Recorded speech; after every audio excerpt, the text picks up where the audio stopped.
I don't have anything at all, but I can stand up here for a minute and let Terry or Seth or Derek or somebody get something.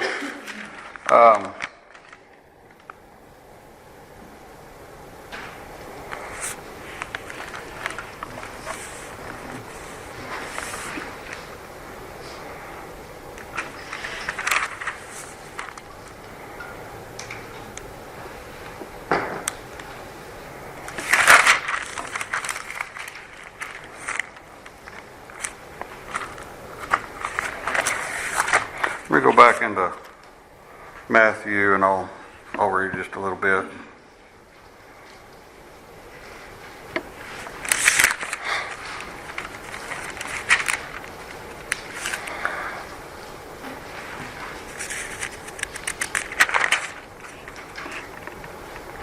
You know, Jesus in Matthew, well, several times, tried to explain a little bit of what heaven is like. And he used several parables and several examples.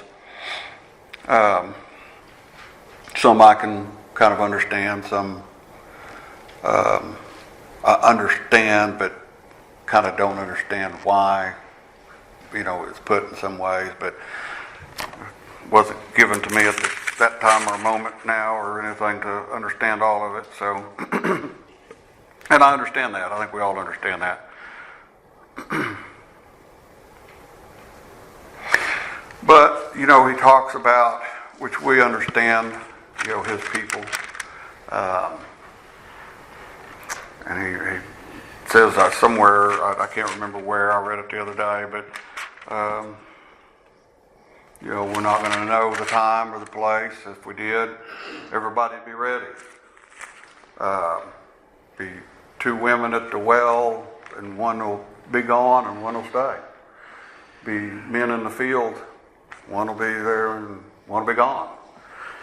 So that tells you what we continue to understand, and that we hear from our brothers here, that, you know, we're just not in charge. And if we were in charge, then why would the Bible talk about some are staying, some are going, and chosen and not chosen? I mean, we're definitely chosen by God, and was given grace, and I think a lot of grace is you know, I think Jesus is God's grace, that he was so gracious and loving enough that he gave us Jesus. And I see that as grace. His grace is so great that he gave his son to us. And we know, for some reason, I don't know, we'll know one day, Freddie knows, why we're so special to God. Why us, these people, just normal people from East Oklahoma and Gore, Oklahoma, and from wherever we are, how is it possible that we are so favored by God that he would sacrifice his son, a part of him, just to prove how much he loves us? That's just beyond comprehension. How come? How come he loves us that much? I don't know. I don't think we understand that love. We won't understand that love. We can't comprehend that love. It's beyond us. And we know we'll understand. The only way we'll understand is because when we die, all of this on earth, all of these filthy thoughts, all of these problems that we have, money and cars and presidents and politicians and these evil demon people that are out there, you know, having weird things in front of our children, filthy books in schools. Who would have ever thought that they talk about bad things in these books? And I'm talking about stuff that should be in a filthy book at a convenience store years ago. You know, these things are in our schools and talked about freely, and people fight to keep it there. See, I don't think that's a person. Those are demons. Those are bad. A normal person is going to understand. But when you get these people out there that have dark thoughts and dark souls like that, they're wanting to change the world. They're wanting our children to go dark. And, we try all we can to keep it out. God knows what's going on, and I know He's going to fix it.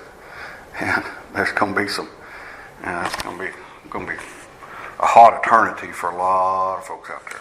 I mean, it's just what it is. But it gets me sometimes.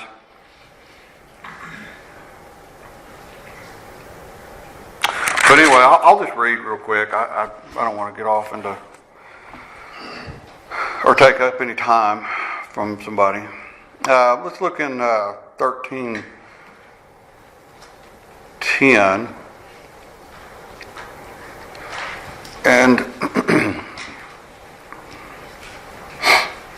And we've read, I think Brother Terry's read it several times too, that Matthew 13:10, I'm sorry. Or several of us have, God gives to each of us our own talent and our own understanding. If I can't understand what I read in the Bible, doesn't mean that I don't think that it means that I'm not a child of God. It just means that I wasn't given that particular gift to understand it all. And I think at the end of the day, that's why we need gifted people that have been given the Word of God that can explain it to us so that we can understand that. And if you think about it, those that stand before us speak in parables because you're reading from the Bible. And if we're speaking in parables and somebody can speak it to where we understand it, then that's a gift. So anyway, and the disciples came and said unto him, Why speakest thou unto them in parables? He answered and said unto them, Because, this is why, I'm telling you, this is why. Because it is given unto you to know the mysteries of the kingdom of heaven, but to them it is not given. For whosoever hath, to him shall be given. If you've got it, it was already given to you. Nothing else you can do. And he shall have more abundance. But whosoever hath not, from him shall be taken away even that he hath. Therefore speak I to them in parables, because they seeing see not, and hearing they hear not, neither do they understand. And in them is fulfilled the prophecy of Isaiah, which saith, By hearing ye shall hear, and shall not understand, and seeing ye shall see, and shall not perceive. And it reminds me a lot too, and again, I've said this before, that that with the internet and everything, there's a larger opportunity for good and bad, but a opportunity for a lot of Christian people to come out and talk on social media and to explain their beliefs and what they think, and podcasts that are good, that people, they get talking about the Bible and what they think, and okay, it's a good idea, so we can talk about that. But it says, By hearing ye shall hear and shall not understand.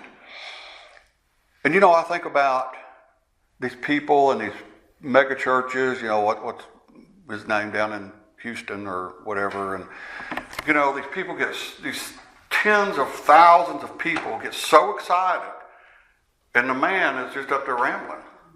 I mean, he's not making any sense half the time. And you can tell that a lot of it, he's a good speaker. A lot of people are able to do that. Make up stuff as they're going along. And he's just making up stuff as they're going along. They're seeing this, and the excitement of it is really getting them going. But at the end of the day, when they leave, they ain't done nothing but write a check. They don't know the gift of God.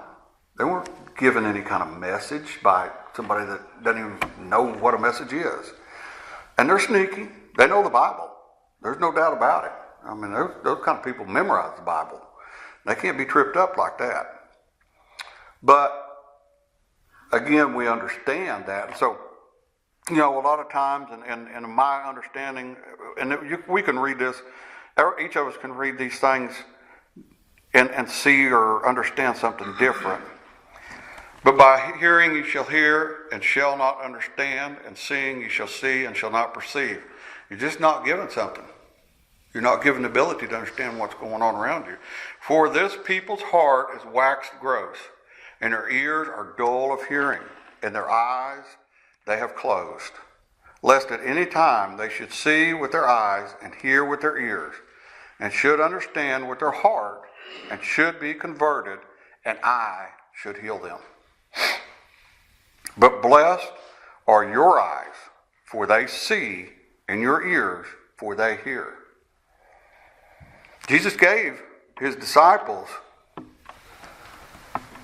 quite a gift, or God. But it's something to think about how far away that even the disciples were from Jesus, and Jesus says that I've given you these gifts, but yet they turn around the next day and say, well, why? Where are you going? What? like nothing was ever said to them. And that's how foul this earthly flesh is. That you forget your Father the next day, and Jesus reminds them, like, how many times do I got to tell you? But blessed are your eyes, for they see, and your ears they hear. For verily I say unto you that many prophets and righteous men have desired to see those things which you see, and have not seen them, and to hear those things which you hear, and have not heard them. I desire to. I would desire to see those things that they see, and to hear those things which they hear, but I wasn't given that. And I understand that. I probably couldn't comprehend it. I could have, if God gave me that gift. I mean, that's simple. But I wasn't meant to. At this moment. I don't know. For verily I say unto you that many prophets and righteous men have desired to see those things which you see, and have not seen them, and to hear those things which you hear and have not heard. And again, you see right there, it says many prophets. I mean, he's talking about people that were given a gift of prophecy, and they haven't even seen what these disciples have seen. Hear ye therefore the parable of sower. When anyone heareth the word of the kingdom and understandeth not, then cometh the wicked one, and catcheth away that which was sown in his heart. This is he who received seed by the wayside. But he that received the seed into my stony places, the same is he that heareth the word, and anon with joy receiveth it. Yet hath he not root in himself, but doeth for a while, for when tribulation or persecution arises because of the word, by and by he is offended. He also that received seed among the thorns is he that heareth the word, and the care of this world, and the deceitfulness of riches, choke the word, and he cometh unfruitful. But he that receives seed into the good ground is he that heareth the word, and understandeth it, which also beareth fruit, and bringeth forth some 100-fold, some 60, and some 30. Not everybody gets everything. So, I could go on, but I'm not. I'm going to let somebody else stand up here and speak a little bit.